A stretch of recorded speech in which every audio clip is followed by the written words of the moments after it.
Hola, bienvenidos al módulo número 1 del repaso de CompTIA A+ para el examen 220-701.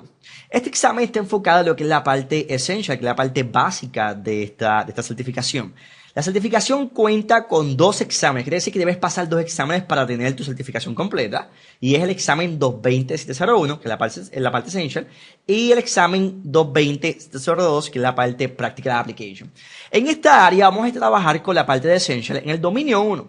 Cada dominio tiene unos submódulos que estaremos discutiendo y empezaremos con el submódulo 1.1. Vean.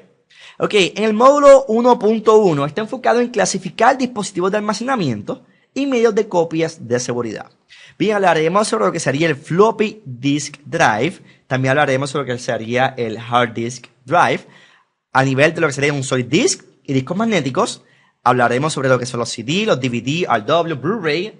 También unidades de cinta, unidades portátiles, en fin, diferentes tipos de temas que estaremos discutiendo y que es importante que tomes nota, que te sientes con tu libreta. Si tienes que ver este módulo varias veces lo puedes hacer directamente desde la página inq2.com y cualquier duda o pregunta que tengas relacionada a este módulo, utilices el sistema de soporte en línea que estamos entonces para servirte y aclararte todas las dudas que tengas. Muy bien, así que comencemos. Bien, vamos a hablar sobre los componentes básicos de una computadora. Y usted a lo mejor observa esta imagen y si te fijas, la computadora está enfocada en diferentes partes que no es nada complicado. Tenemos lo que es la torre. La torre es donde se encuentran todos los dispositivos. Muchas personas le llaman, ese es el CPU. Bueno, la verdad del asunto es que esto no es el CPU. El CPU es el chip que tiene internamente la computadora, pero muchas personas lo identifican como el CPU. Así que tenga mucho cuidado. Recuerde, si le dicen el CPU, pues ya usted debe entender que es de la computadora, pero es importante que conozca que el CPU no es la computadora, sino es el procesador que tiene internamente. Ok, aquí tenemos entonces lo que sería el monitor, el teclado, aquí el mouse.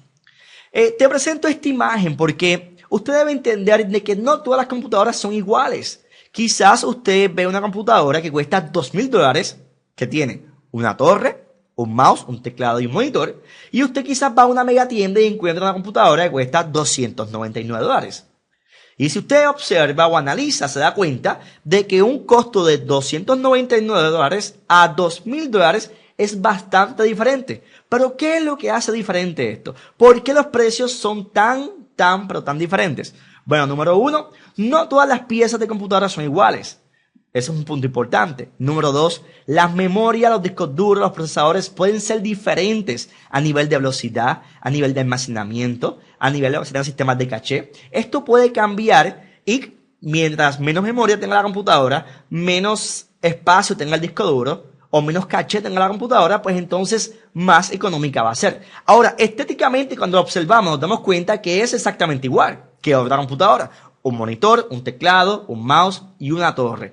Es importante explicarle al cliente siempre, si usted es técnico, es importante que usted le explique al cliente de que no todas las computadoras son iguales. ¿Por qué? Porque a lo mejor usted le vendió una computadora a un cliente que cuenta con lo último en tecnología. Esa computadora puede haber costado $2,000, $3,000 a nivel de equipo y el cliente a lo mejor va a una mega tienda y se da cuenta que hay una computadora parecida. Cuando digo parecida es que físicamente se parece, pero internamente los componentes no son iguales. Usted debe entender también de que las marcas de un componente puede variar. Por ejemplo, hay autos que son económicos y hay autos que son más caros. Y si usted observa estéticamente, pues tiene lo que necesita el auto. Los asientos, las ruedas, las áreas de seguridad. Y todos los autos tienen lo mismo. Pero hay autos que son más caros que otros por los diferentes componentes y la forma en que han sido creados. Lo mismo pasa con las computadoras. ¿Ok? Así que nos enfocamos entonces que una computadora tiene una torre, un mouse, un teclado y un monitor, y que existen diferentes tipos de computadoras. Por ejemplo, las famosas computadoras All-in-One, que son estas computadoras que tienen todo incluido, que por ejemplo, la línea de Apple, hay computadoras que tienen todo incluido, que el CD-ROM está integrado en el monitor, el CPU, el motherboard, todos los componentes que hace la computadora están integrados en el monitor. Esto es lo que se conoce como computadoras All-in-One. También tenemos lo que son las famosas laptop, notebook, las tablets. Son diferentes dispositivos que existen a nivel de computadoras y que es importante que usted por lo menos los reconozca. ¿Ok? Seguimos aquí. Vamos entonces a hablar de lo que serían los componentes internos de la computadora. Si te fijas en esta área, tengo lo que sería el Power Supply. El Power Supply es la unidad principal que distribuye la corriente a los diferentes componentes en la computadora. Por ejemplo, si usted observa esta área, tenemos aquí el power supply y diferentes cables, por ejemplo, cables color amarillo, negro, rojo. Estos cables están conectados a diferentes dispositivos y son los encargados de brindar la corriente al dispositivo para que funcione. El power supply tienes que, o sea, cuando vayas a instalar un power supply o cuando vayas a comprar un power supply, tienes que tener algo en consideración. ¿Cuántos dispositivos tú vas a conectar internamente en la computadora? Por ejemplo, si vas a tener 2 discos duros, 3 discos duros, vas a tener un DVD writer, vas a tener unidad de backup, vas a tener un motherboard. ¿Cuáles son los componentes? ¿Por qué? Porque hay power supply que son de 400, por ejemplo, watts, 500 watts, 1000 watts, todo dependiendo de la capacidad que él te pueda brindar. Así que es importante que usted lo analice y conozca de que dependiendo los componentes que vas a utilizar, dependiendo el tipo de torre, porque hay torres que son más altas y que necesitas un power supply que los cables sean más largos. No todos los power supplies son iguales. Hay power supplies que cuestan $15 y hay power supplies que cuestan 500 hasta $1000 aproximadamente. ¿Ok? Aquí, por ejemplo, tenemos los cables de corriente. Tenemos lo que es el case fan, que es el abanico de la torre o el case. Quiero que entiendas que no todos los case tienen la misma cantidad de abanicos. Por ejemplo, te puedo hablar, en mi caso, el servidor que utilizo aquí en el estudio tiene aproximadamente 8 abanicos. ¿Por qué? Porque es un servidor que consume bastante, se calienta bastante realmente, y los abanicos se utilizan para mantener los dispositivos internos en una temperatura que el sistema no tenga problema. En este caso, si te fijas, tengo aquí un abanico. La mayoría de los case también tienen un abanico aquí al frente, donde la ventilación o el aire entra por aquí y sale por la parte de atrás. Es recomendable que no coloques un abanico que entre el aire y otro abanico que también entre el aire, porque entonces se consume o se concentra el aire internamente y no sale. Siempre un abanico debe entrar la ventilación y otro, entonces debe traerla hacia afuera. ¿Ok? Aquí tengo entonces, por ejemplo, lo que sería el CPU. En esta imagen no se ve muy bien, pero en las próximas imágenes lo vas a poder ver bastante claro. Ok, tenemos aquí los dispositivos de entrada, la memoria RAM, ok, lo que se conoce como una tarjeta de expansión en esta área. Aquí el CD-ROM, el case, que es obviamente el case de lo que estamos hablando, el hard disk, floppy disk, los cables que conectan, por ejemplo, el floppy, lo que conecta también el hard disk y el CD-ROM. El motherboard es esta tarjeta principal que está en el fondo. Y la batería, que es la batería que mantiene la programación en el BIOS. Ok, vamos entonces a seguir discutiendo los diferentes componentes. Aquí, si te fijas, tenemos lo que sería el floppy disk drive. Esto actualmente no se está utilizando mucho. No digo que su computadora no lo tenga. Tengo una computadora que todavía tiene un floppy disk drive. Y la verdad del asunto es por qué no se utiliza ya actualmente. Porque si te fijas, la capacidad de almacenamiento de este disco es 1.44 megabytes.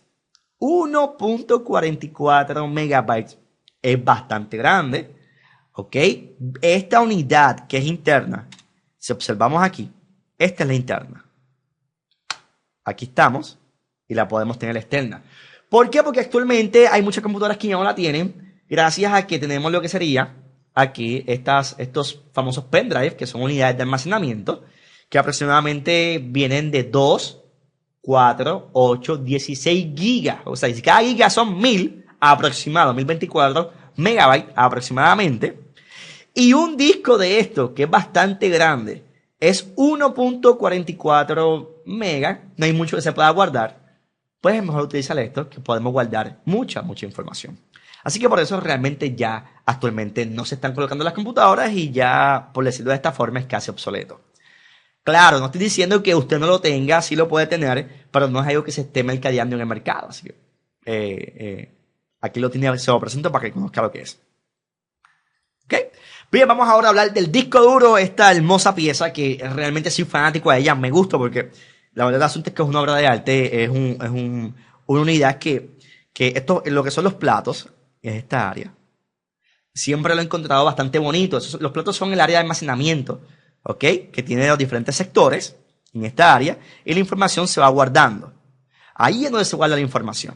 Si te fijas, esta parte que tengo aquí es la que da vuelta, lo que hace que el plato dé vuelta. Aquí tengo los platos. ¿Ok? Esta parte donde dice head es la pieza que lee la información en los platos. Aquí, este brazo que tengo aquí es lo que hace que el head se vaya moviendo. Y a esta parte del axis pues ayuda a que se mueva la pieza. ¿Ok? Estas tres partes trabajan juntos. Ok, aquí lo que es el IDE connector. En este caso, este tipo de disco duro, el formato IDE, también tenemos lo que es el formato SATA, que lo vamos a estar viendo un poquito más adelante. El área de jumper, ¿ok? El área de jumper nos ayuda a saber si el disco duro es primario o es esclavo. Eso se configura directamente en estos jumpers. Bien, y aquí entonces el conector para corriente para que entonces el disco pueda funcionar. Si te fijas, quiero que observes este tipo de formato y quiero que observes este tipo de formato. Este es el formato IDE y este es el formato SATA. En las próximas presentaciones te voy a estar enseñando las diferencias de lo que serían los conectores a nivel de corriente y a nivel de interfase. Muy bien, seguimos con la próxima. Ok, quiero que veas, aquí tenemos lo que sería el hard disk a nivel de lo que sería IDE y lo que sería serial ATA. Si observas aquí, este es el formato IDE. Aquí tengo los jumpers, aquí tengo la área de corriente. Si te fijas esta área, este es el área enfocada a lo que sería SATA. Los conectores son totalmente diferentes y claro, este dispositivo a nivel SATA está actualmente reemplazando lo que sería el dispositivo IDE gracias a su velocidad de transmisión. ¿Ok? Este tipo de formato es el formato SCSI. Si te fijas, este formato y este son formatos diferentes. Para el examen es importante que los conozcas y los identifiques. ¿Ok? Actualmente el mercado está moviendo más lo que serían los dispositivos de almacenamiento a nivel SATA. Ya los dispositivos de almacenamiento a nivel IDE o SCSI casi no se están utilizando gracias a lo que sería la tecnología SATA por su velocidad de transmisión a nivel de datos. ¿Ok? Bien, seguimos. Vamos a hablarte un poquito sobre lo que sería el RAID. El RAID se utiliza mucho para, a nivel de almacenamiento realmente. Tenemos el RAID 0. El RAID 0 es una configuración que se hace, que puede ser tanto por hardware o por software, a nivel de almacenamiento. Si yo tengo RAID 0, lo que quiero es que tengo que decir es que tengo dos discos, y si yo necesito 200 gigas de espacio, y tengo un disco de 100, y tengo otro de 100, a nivel de RAID 0 yo puedo unirlos y tener una unidad de lo que sería 200 gigas. Esto es lo que se conoce como stripping. Si yo quiero tener un disco de más tamaño para tener más capacidad de almacenamiento, pues lo que hago es que uno dos discos utilizando lo que sería tecnología RAID 0. Pero el problema que tengo es que si un disco de esos me falla, tengo problemas en el disco porque no voy a poder utilizar entonces la información y el sistema entonces quedaría. Bien, RAID 1 es lo que se conoce como información en espejo o discos de espejo, que nada más y nada más que lo que yo copie en un disco se va a copiar en el otro disco. Eso es sencillamente lo que hace.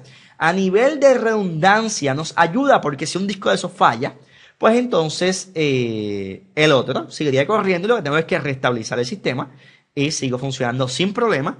Y el RAID 5 pues me ayuda entonces a más capacidad y también a nivel de redundancia. Es una de las más utilizadas.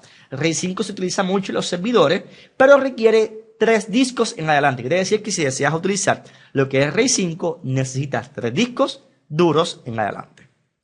Bien, si te fijas aquí en esta imagen, tengo lo que sería discos, la configuración de discos RAID, el lo que sería por software y lo que sería por hardware. Esto es un controlador que me va a permitir a mí entonces hacer esta configuración.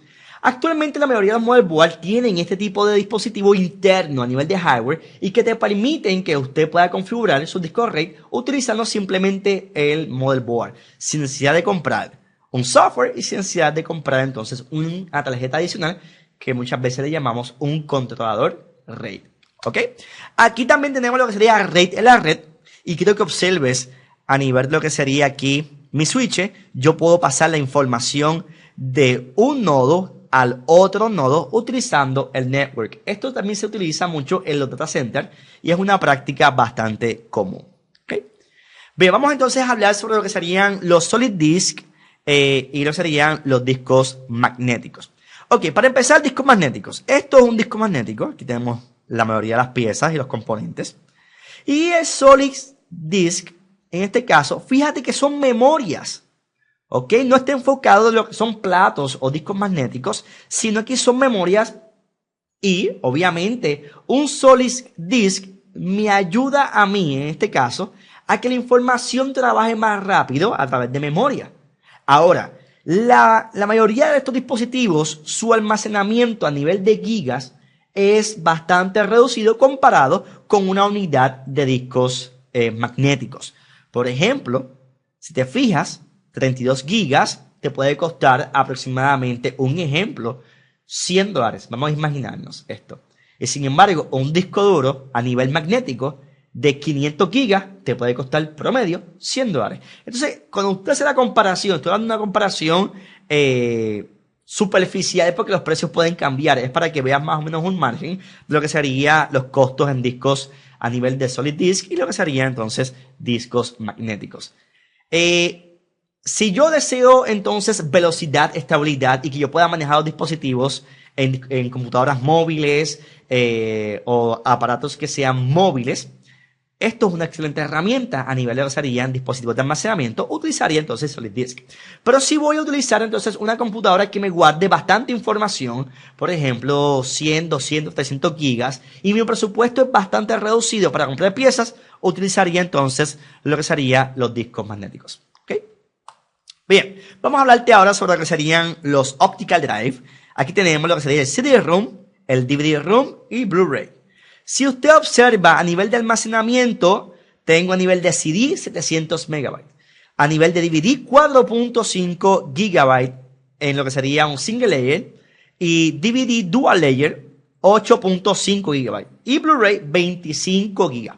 Lo interesante de esto es que usted, si desea guardar información, pues usted puede analizar qué tipo de dispositivo utilizaría.